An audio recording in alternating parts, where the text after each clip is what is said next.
Buen día YouTube, bienvenido a tu programa Disidente. Soy de derecha y ¿qué? Mis teledisidentes, muchos libretubers, hemos acordado publicar videos que cumplan con la disruptiva misión de incomodar a las personas guiándolas a desaprender lo que los medios y la politiquería nos ha vendido como verdad oficial. Soy Ceci Ordóñez desde Ecuador. ¿Te corto una pierna o te corto las dos? Lo primero que haremos aquí es desaprender para luego aprender. Lo que vas a escuchar no coincide con lo que aprendiste en el colegio o la universidad. Necesariamente vamos a entrar en shock, requisito indispensable para sacarnos la basura mental que durante demasiados años nos han inculcado. Quiero poner su foco de atención sobre lo que muchos conocen como el sistema. Mi país, Ecuador, como el resto de países de América Latina, tiene un sistema político estatista, pero dominado por dos corrientes. Por un lado, tenemos la derecha mala, que es una mezcla de mercantilismo y socialismo. Sus postulados se dirigen más hacia el control de la economía con medidas proteccionistas, capitalismo de amigotes, subida de aranceles a importaciones y privilegios de empresarios enchufados. Es decir, le dificultan la entrada a empresas buenas y honestas, con muchas leyes y regulaciones e impuestos, mientras que protegen a ciertas empresas estratégicas con subsidios o privilegios especiales. Por lo tanto, las buenas empresas no pueden competir y las malas empresas no pueden quebrar. Este mercantilismo es llamado a veces neoliberalismo y es convencionalmente considerado como el mal menor. Por otro lado, tenemos el sistema socialdemócrata o marxista.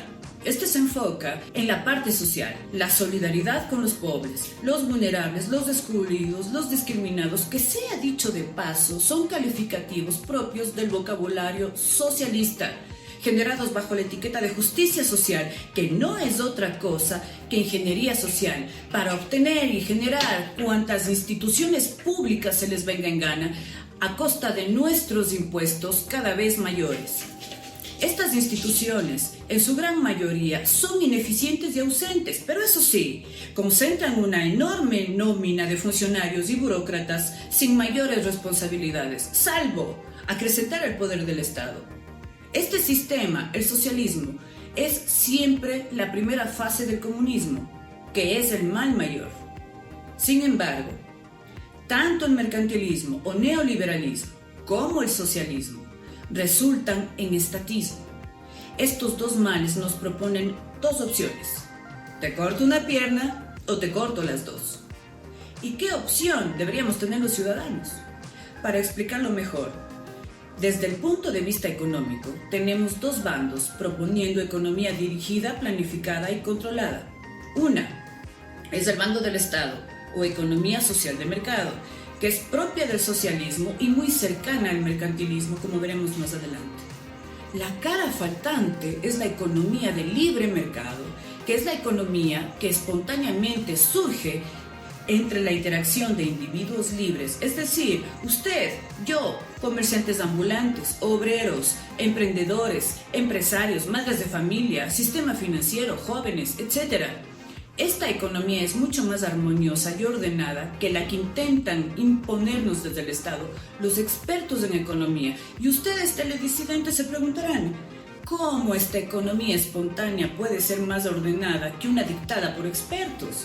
Bueno, porque a través de nosotros se genera una información muy valiosa que nutre al mercado: los precios. Somos nosotros quienes enviamos esta señal cuando le decimos a una empresa o comerciante: sí, su producto o servicio me gusta, por eso lo compro y lo pago. O al revés, yo no pago este precio por este producto o servicio que no me satisface, que es malo o que su costo frente a su beneficio no lo justifica. Este sistema de libre mercado es lo que jamás ha tenido mi país ni ningún otro país de América Latina. Siempre hemos estado sujetos a una infinidad de restricciones, aranceles impagables. Incluso cuando se han firmado acuerdos de libre mercado, lo que se han creado son lobbies, grupos de presión y sindicatos que generan las leyes para proteger los intereses de monopolio, siendo grupos coludidos y oligarcas. El libre mercado, para que funcione, necesita de reglas claras, pero sobre todo justas, para todos, incluyendo al que está más abajo en la escala, justamente para que deje de estarlo. Este sistema de libre mercado, capitalismo liberal, capitalismo para todos, es inherente al gobierno limitado y es el sistema que defendemos los liberales clásicos. El socialismo propone todo lo contrario, pero es el proyecto político más exitoso que ha gobernado de manera indisputable América Latina por más de 100 años. Y ustedes se preguntarán, ¿por qué, a pesar de toda la miseria que causa el socialismo, sigue triunfando democráticamente en todos nuestros países? Entre varias razones esto sucede porque hay muchos socialistas que les conviene ser socialistas. Hay muchos que defienden esas viejas ideas de la política del odio, la división, porque hay poderosos intereses de los cuales sus defensores viven, sean politiqueros, ONGs, activistas, medios de comunicación, burócratas, legisladores, fiscales, policías, etc. Pero el efecto de este sistema, que oscila entre mercantilismo, marxismo clásico y marxismo cultural, genera inexorablemente la enfermedad del estatismo. ¿Qué es el estatismo? Es lo que pasa cuando un gobierno no tiene límites en sus funciones, recursos y poderes. Es cuando a través de la legislatura, la constitución, regulaciones y prohibiciones, el Estado crece y crece en poderes y se convierte en un ente grotescamente obeso, quitándole al ciudadano toda herramienta para defenderse del abuso del poder del Estado. El Estado, al volverse tan gigantesco, se vuelve el principal competidor desleal del ciudadano, porque lo monopoliza todo: cultura, deporte, salud, educación, ciencia, tecnología, medicina, teatro, en fin, dejando a los ciudadanos particulares, emprendedores sin ninguna capacidad de iniciativa. Y es el ciudadano el que se raja para servir al Estado. ¿Y cómo pasa esto? Pues para que el Estado pueda cumplir con todo ese cúmulo de funciones interminables, las cuentas y gastos del Estado se elevan astronómicamente. Por ejemplo, en Perú, para el año 2014, el Estado había elevado el gasto fiscal a un promedio de $2,000 al año por habitante, sin producir ningún beneficio a la sociedad. De hecho, su nivel de vida se deteriora cada vez más hasta llegar a la crisis que desemboca en donde está actualmente. En Ecuador aplicaron la misma fórmula, subiendo el gasto fiscal del Estado. Para 2020 contaba con $33,000 millones, equivalente a $1,900 per cápita. Sin embargo, el empleo informal alcanzó una tasa del 60.4%. La población económicamente activa se redujo en 500,000 personas y apenas el 26.5% de jóvenes tienen trabajo. 620,000 pérdidas de empleo, 263,000 afiliaciones perdidas en el sistema de salud y jubilaciones. Es decir, que en mi país ahora tiene toda una generación de niños creciendo en la pobreza y extrema pobreza. Y los resultados no se quedan únicamente en el territorio económico. En educación, para el 2018, Ecuador ni por asomo estuvo en el ranking de pruebas PISA. En el índice de libertades económicas, Ecuador se encuentra en el puesto 149 de 178, pese a que en los últimos meses de este año Ecuador visibiliza un alza en su economía. Esto no oculta el hecho de que a consecuencia de sus pésimos gobiernos socialistas y mercantilistas en la historia de nuestro país, Ecuador, estando en el año 95 en una economía moderadamente libre, para el año 2000 arranca su camino de descenso en libertad económica, llegando al parámetro de economía represada ya para este año. Mientras, en la misma cronología de tiempo, África subsahariana y Camboya, gracias a las reformas hechas aplicando el libre mercado, en los últimos años está saliendo de la economía reprimida para colocarse como una economía moderadamente libre. Y no solo eso, África, con su consecuente toma de conciencia, está dejando atrás el afropesimismo y está sumergiéndose en el afrooptimismo, constituyendo mercados de oportunidades e inversiones. Por ejemplo, Ghana en 2019 fue la economía con mayor crecimiento del mundo, con una tasa del 8.8%. Etiopía con el 7.7%, Costa de Marfil 7.5%, Senegal 6.7%, Tanzania 6.6%. Es decir, mientras África crece al 5 o al 6% PIB per cápita anual, América Latina crece al 0.6%. África y otros países nos están viendo por el retrovisor. Algunos países como Chile, Ecuador y próximamente Perú apuestan a una reforma y una refundación del país como si eso fuese la panacea. Pero ¿es la Constitución la varita mágica para solucionar los problemas de la gente? Pues no. La Constitución de mi país, como la de muchos otros países, es un saludo a la bandera. Veamos.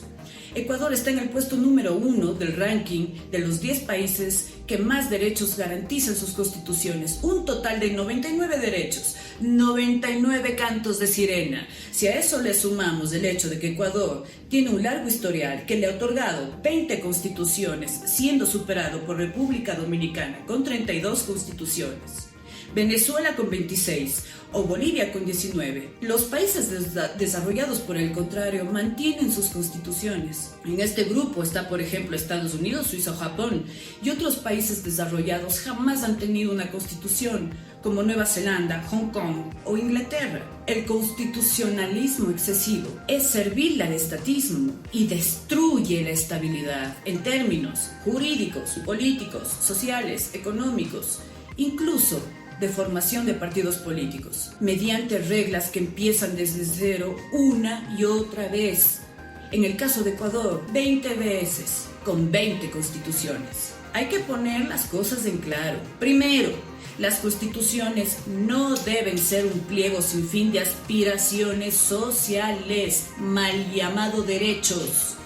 Estas aspiraciones sociales no se consiguen a través de la Constitución, sino a través de las políticas públicas formuladas por partidos políticos con programas sólidos. Segundo, las constituciones son sobre todo un mecanismo de limitación de poder del gobernante. Deben servir para establecer límites a la autoridad y determinar sus facultades.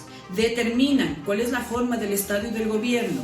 Y lo más importante, sirven para proteger las libertades individuales. Al igual que muchísimos países de América Latina, mi país, Ecuador, posee una constitución estatista, que además de haber impulsado índices insoportables de corrupción, haber dado origen a oligarquías puercas, pobreza y extrema pobreza, crisis económicas, crimen galopante, narcoestado, desempleo, pésimas pensiones, pésimo sistema de salud, pésimo sistema para poder emprender, ha logrado maliciosa y estratégicamente, como sucede en todo país socialista, que los politiqueros se apoderen de los derechos sociales a través de las leyes. Es decir, en campaña ellos te ofrecen lo mismo que ya te quitaron y compran nuestros votos a través de bonos, derechos de salud, derechos de educación, en fin. Es decir, te manipulan y te utilizan.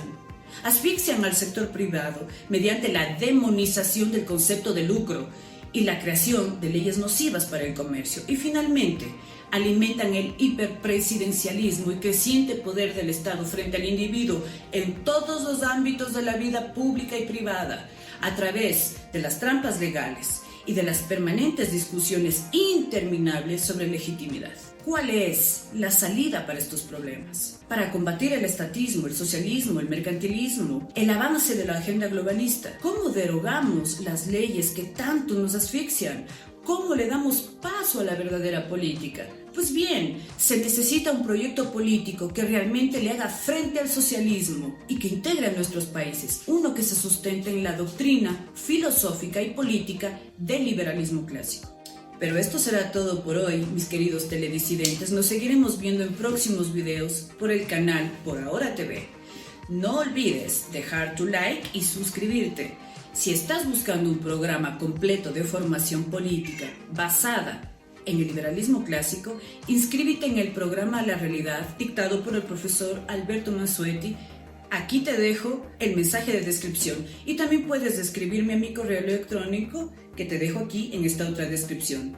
De mi parte, les envío un abrazo rebelde, un saludo devolucionario y un beso reformista. No lo olvides, la salida se hace con 5 reformas. Ponte 5, muchacho.